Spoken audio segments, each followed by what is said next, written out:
any cues that people could use to find out, okay, do I need to stop now? What are some of the cues to watch out for? They could be even physical cues. Yeah, there are definitely.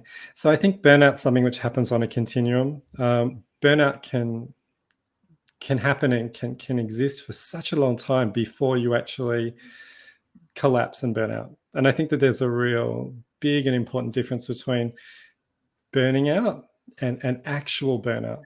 Because we all talk about burnout like it's happening to everybody, but it's really not happening to everybody. It happens to a lot of people, but when it really does happen, it's incredibly serious, and it's a real collapse. So some of the signs you can look for early stage burnout is very, very typical.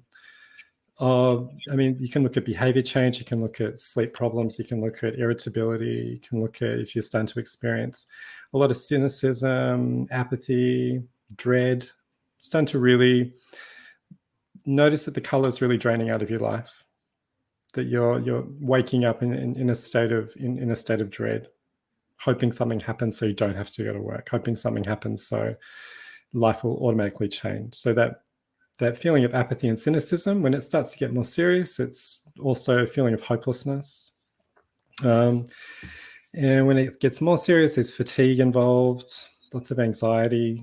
People respond differently to burnout, so it's not very clear cut. And burnout also mimics a lot of other mental health disorders as well, so depression, anxiety, and chronic stress as well. When it starts to get really serious, you can notice things like nausea, shaking, tremoring.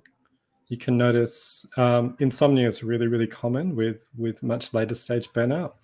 And when it gets to that stage, you've really got to do something. I mean, you really should do something before it gets to that stage. But when it gets to that stage, it can almost be like it's picked up so much momentum that it's not really going to stop just if you take a weekend to rejuvenate or even a holiday. But I think with burnout, there's always other co-contributing factors. It's never just about work.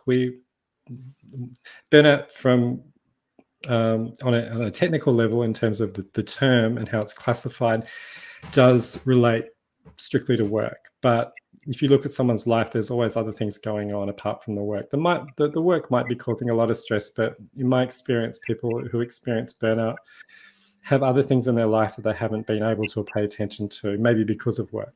So relationship problems, not being able to grieve for a death in the family, or not being able to process a life transition sufficiently. So I think that also plays into it as well.